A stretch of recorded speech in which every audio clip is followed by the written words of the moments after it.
Maka mengeluhlah Yesus dalam hati.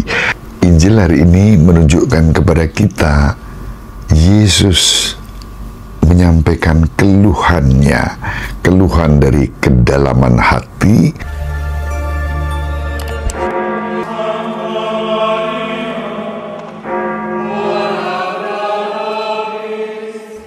Dominus vobiscum.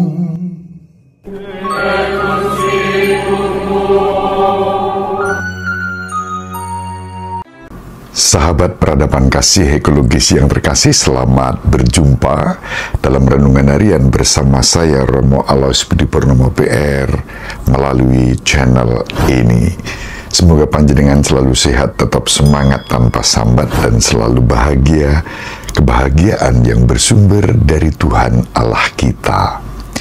Mari kita awali perjumpaan kita dengan bersatu di dalam doa. Kita akan menggunakan Mazmur tanggapan pada hari ini sebagai doa pembuka kita. Persembahkanlah puji syukur kepada Allah sebagai kurban. Yang Maha Kuasa, Tuhan Allah berfirman dan memanggil bumi dari terbitnya matahari sampai kepada terbenamnya, bukan karena kurban sembelihan Engkau kuhukum, sebab kurban bakaranmu senantiasa ada di hadapanku.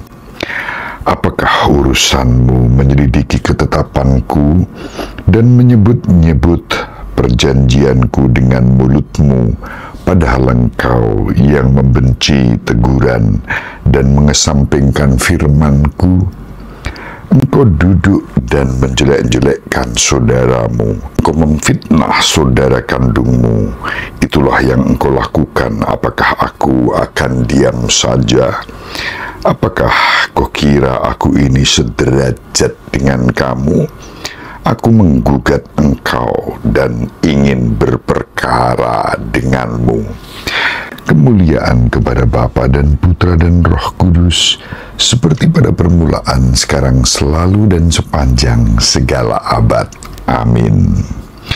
Persembahkanlah puji syukur kepada Allah sebagai kurban.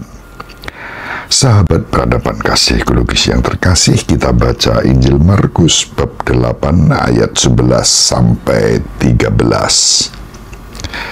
Sekali peristiwa datanglah orang-orang Farisi dan bersoal jawab dengan Yesus untuk mencobai Dia. Mereka minta daripadanya suatu tanda dari surga.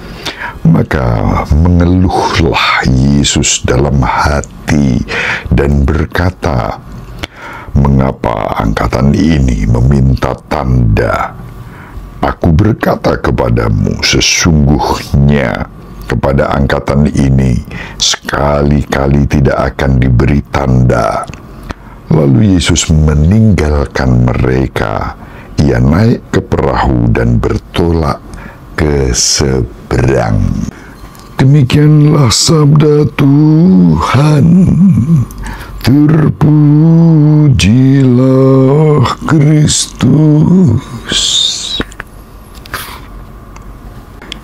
Sahabat peradaban kasih ekologis yang terkasih, Injil hari ini menunjukkan kepada kita Yesus menyampaikan keluhannya, keluhan dari kedalaman hati, bukan sebagai sambat atau sungut-sungut, berbeda.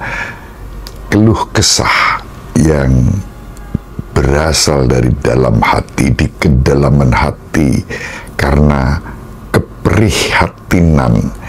Jadi kata prihatin dari kata perih, hatinya perih, maka muncullah yang namanya keprihatinan. Satu kepedihan hati menghadapi orang-orang yang tegar tengkuk dan susah untuk diarahkan, yaitu orang-orang Farisi yang datang bukan untuk menerima dengan iman kehadiran Kristus sendiri sebagai tanda dari surga. Alih-alih mereka justru minta tanda dari surga kepada Yesus. Sudah jelas di depan mata tanda dari surga, yakni Yesus sendiri, tapi mereka masih meminta tanda yang lain. Inilah yang membuat Yesus mengeluh dalam hati.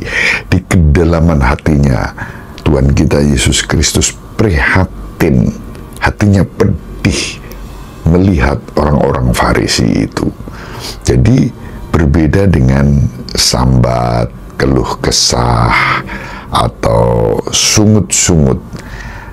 Mengeluh dalam arti ini adalah kepedihan hati, keprihatinan, melihat situasi yang memang tidak ideal, yang sudah jelas-jelas kalau mau percaya, mata terbuka, hati terbuka, hidup tertata, terarah kepada Allah. Ada 3 hal yang menjadi kunci dalam hal iman, yaitu penyerahan diri, kesetiaan, dan kesabaran. Dan semua itu dihayati dengan rendah hati. Maka kalau ada orang seperti yang diserukan dalam Mazmur, tanggapan yang kita jadikan doa pembuka tadi, orang yang suka memfitnah, menghina,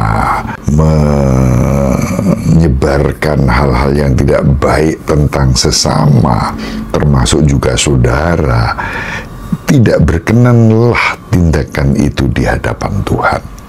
Kita dipanggil menjadi pribadi yang berserah kepada Allah dan hidup kita menjadi berkah bagi sesama.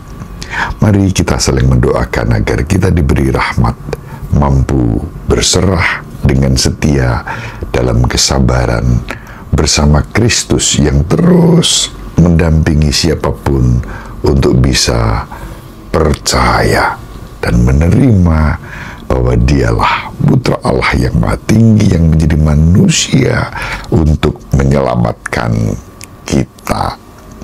Semoga bermanfaat. Ibu Maria dan Bapak Yosef selalu mendoakan kita. Semoga panjenengan semua sahabat peradaban kasih ekologis yang terkasih bersama seluruh anggota keluarga dimanapun berada dibimbing, dilindungi dan diberkati oleh Allah yang Maha Kuasa, Bapa dan Putra dan Roh Kudus. Amin. Terima kasih, salam sehat, tetap semangat tanpa sambat, selalu bahagia. Kebahagiaan yang bersumber dari Tuhan Allah kita. Salve, shalom, salam sejahtera, berkah dalam. Sahabat peradaban kasih yang terkasih, sampai jumpa pada episode berikutnya. Terima kasih atas kebersamaan kita. Salam peradaban kasih ekologis, berkah dalam.